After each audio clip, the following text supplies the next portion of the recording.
महाकाये सूर्यकोटि समप्रभ निर्विघ्नं कुरु मे देव सर्वकार्येषु सर्वदा। ध्यानमूलं गुरुमूर्ति पूजामूलं गुरुपरं मंत्रमूलं गुरुवाक्ये मोक्षमूलं गुरुकृपा। अज्ञानमूलहरणं जन्मकर्मनिवारणं ज्ञानवैराग्यसिद्ध्यर्थं गुरुपादुदकं पिबेतम्। गुरुर्ब्रह्मा गुरुर्विष्णू गुरुर्देवो महेश्वरा गुरु साक्षात परब्रह्मा तस्मै श्री गुरुवे नमः। आज असणारी गुरुपौर्णिमा आहे।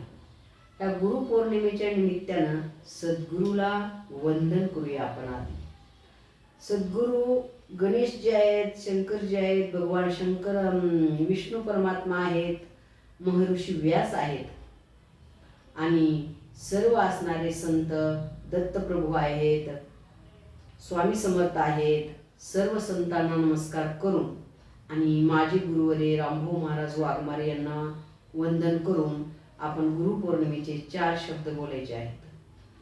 तर गुरु हे काय आहे, गुरु हे कशासाठी करायचं आहे, तर गुरु हे असणारी आपली हे संसाराची नाव तारणारे गुरु आहेत बरं का।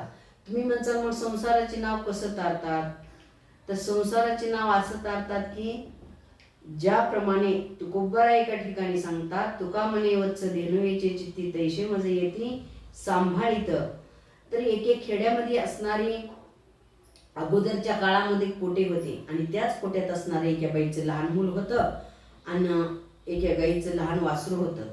ते दोन्हीही कोठ्यामध्ये होती। गाय चरायला गेलेली होती, तिची बाळांची आई असणारी काय केलं, दिवायला गेलेली होती आणि दुर्दैवान असणार त्या कोट्याला आग लागली आणि ती आग लागल्यानंतर ती बाळाची आई आली, दन दन दन दन डोकं बडवली, पण तिचं जळत्या कोट्यात जाण्याचं धाडस झालं नाही। पण गाय आली, दडदड डोकं बडवली, बोलवली नाही, जळत्या कोट्यात शिरली आणि सुरक्षित शिंगानं दोर तोडून बालक बाहेर काढला। त्याप्रमाणे माझे सद्गुरू असणारे काय करतात, ही आपली संसाराची नाव तरीवतात। आणि संसाराची नाव तरणं म्हणजे काय, संसार सोडायचा नाही, संसारात काही करायचं नाही, संसारात राहून असणार आपण संसारात आहो अशी असणारी आपल्या मनामध्ये कल्पना ठेवायची नाही। आणि ती कल्पना ठेवायची नाही आपण कोण आहोत, आपण कुठून आलो, आणि असं असणारे सद्गुरू सांगतात तत्वमसी महावाक्य हे ज्ञान देतात। तत्वमसी महावाक्य म्हणजे काय आहे, ते तू आहेस। पण ते तू आहेस म्हणजे काय, तू असणारा तो पांडुरंग परमात्मा आहेस असं म्हणल्यानंतर आपला गुरुच्या चरणावरती विश्वास लवकर बसत नाही, पण आपण सुद्धा देवच आहोत बरं का।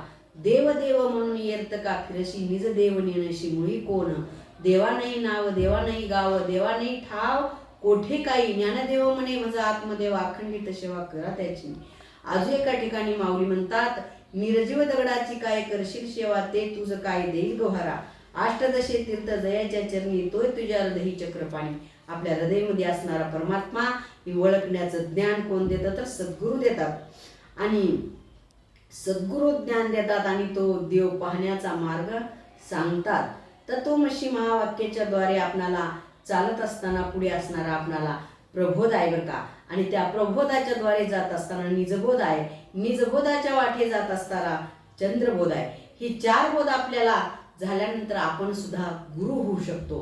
पण आपल्याला अगोदर काय झालं पाहिजे, आपल्याला असणारे डोळस गुरुची भेट झाली पाहिजे। डोळस गुरु कुणाला म्हणावं, लाखो गुरु हे जगत में एक भी नहीं काम का, डंका बजते आपका आपक्या नमका। ती काय करतात, मी गुरु मी मठाधिपती, मी असा तसा, बाबा तो कसा का असणार, आपल्याला असणार त्या संसार सागरातून तारणारा गुरु राहावा।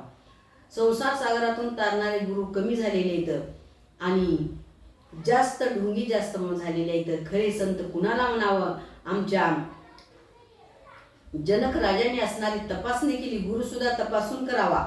असा तसा गुरु उगतेचे भारी आहे लई मोठा असा म्हणून करू नये, त्याला शस्त्राचा अभ्यास झालेला पाहिजे, शंकेचं निरसन करता आलं पाहिजे आणि दयाळूपणा सुद्धा त्या गुरुच्या अंतकरणामध्ये असला पाहिजे। आमच्या जनक राजाने एका ठिकाणी वाचले होते, रिकिमी पाव ब्रह्म दिखाव। तर मग ती असणारे तिने विद्वानाची सभा भरवली जनक राजाने आमच्या, विद्वानाची सभा भरवल्यानंतर त्या विद्वानाच्या सभेमध्ये भयंकर ऋषीमुनी महात्मे आलेले आहेत आणि ते ऋषीमुनी महात्मे अनेक वेद पाठांतर सगळं असलेले आलेले आहेत आणि ते असणारी चर्चा चालू आहे बरं का. आणि चर्चा चालू असताना आमचे अष्टवक्र असणारे काय केले, त्याला आईच्या गर्भामध्ये असताना शाब्दाला 8 ठिकाणी वाकडे असे असणारे अष्टवक्र आमचे होते. जास्त सांगायला वेळ नाही. आणि ते अष्टवक्र फरकटत आल्यानंतर लोक अष्टवक्राकडे पाहून ते हसू लागले. एवढी सगळी जनता, एवढे लाखो लोक हसताना आवाज मोठा झाला आणि अष्टवक्राने शांतपणे ऐकून घेतले.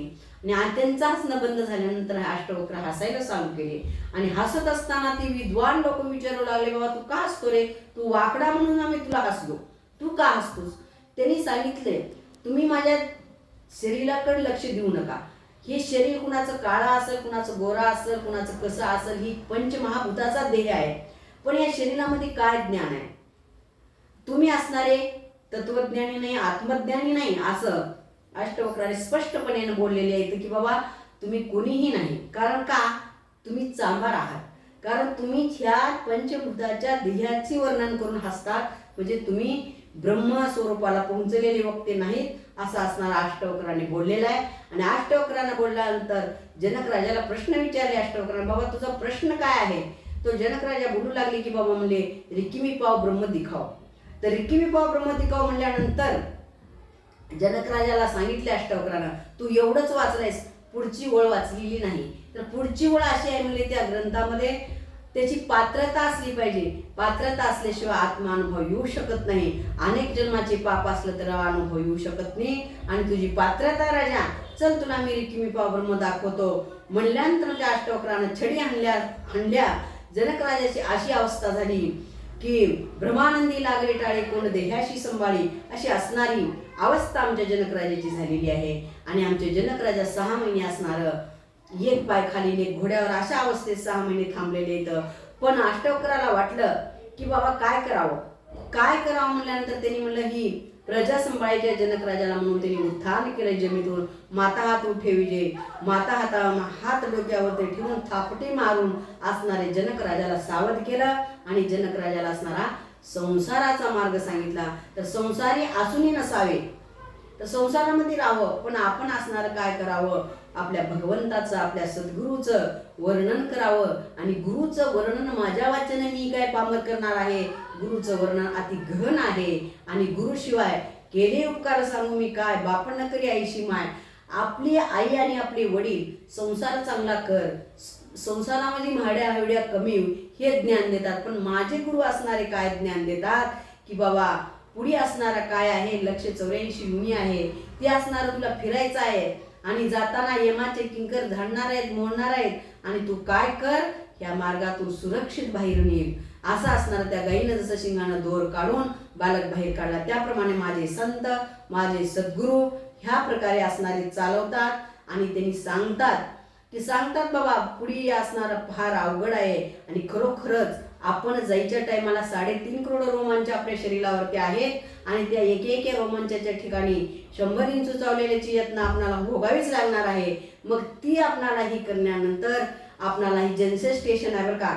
ह्या मनुष्य देहामध्ये आल्यानंतर आपल्याला काय करायचं, कोणची पदवी प्राप्त करून घ्यायची, ही सत्ता आपल्या हातामध्ये आहे. आपल्याला संसार करायचे आहे का, परमार्थ करायचे आहे. संसारही सोडू नका, आपण परमार्थ धरा. संसार करावा नेटका, कुठे न नसावा फाटका. आणि तुकोबाराय सुद्धा म्हणतात, सुखी करा रे संसार बांधा, सोप्या मार्या घर. तर घर बांधा, सगळं करा. पण आपण कुठून आलो, आने का घाट कोण, जाने का घाट कोण, ब्रह्मा का कपाट कोण में कोण समाया है, हे बात जानती नाही तू, कै कुनर्दे आया आहे. गुरु म्हणजे कोण आहेत. गुरु ही गुणातीत वस्तू आहे, गुण ही रूपातीत वस्तू आहे. गुरु ही आपल्या हृदयात आहे. मग हृदय सद्गुरु तेने तारिला हा संसार गुरु म्हणून विशेष आत्या धुरू विवेकावरी असे असणारे माझे सद्गुरू आहेत. माझ्या गुरुविषयी मी कितीही बोलले तर मला कमी आहे. माझ्या गुरुचं उपकार माझ्यावरती किती आहेत मी माझ्या वाचन सुद्धा सांगू शकत नाही. मी अशिक्षित असून माझ्या गुरुने माझ्यावरती कृपा केली आहे. आणि एवढं माझ्या गुरुनं मला भांडवल माझ्याकडे दिले तर मला कितीही डोळ्या संपणार नाही असं भांडवल माझ्या सद्गुरूनं माझ्या अंतःकरणामध्ये ठेवून गेलेलं आहे. म्हणून असणारं मी सद्गुरूच्या चरणी, सर्व संतांच्या चरणी, सर्व भगवंताच्या चरणी दंडवत करून श्रोते मंडळीला वंदन करून माझे झालेले 4 शब्द मी संपवत आहे. काही चुकीचं असलं तर माझ्या बुद्धीचा दोष, आणि चांगलं जर असेल तर माझे सद्गुरू तत्वदर्शी आत्मदर्शिनी असणारे रामभाऊ महाराज वाघमारे यांचे आहेत असं समजून तुम्ही स्वीकार करा. बोला पुंडली गौरहरी विठ्ठल श्री ज्ञानदेव तुकाराम पंढरीनाथ भगवान की जय. माऊली ज्ञानेश्वर महाराज की जय.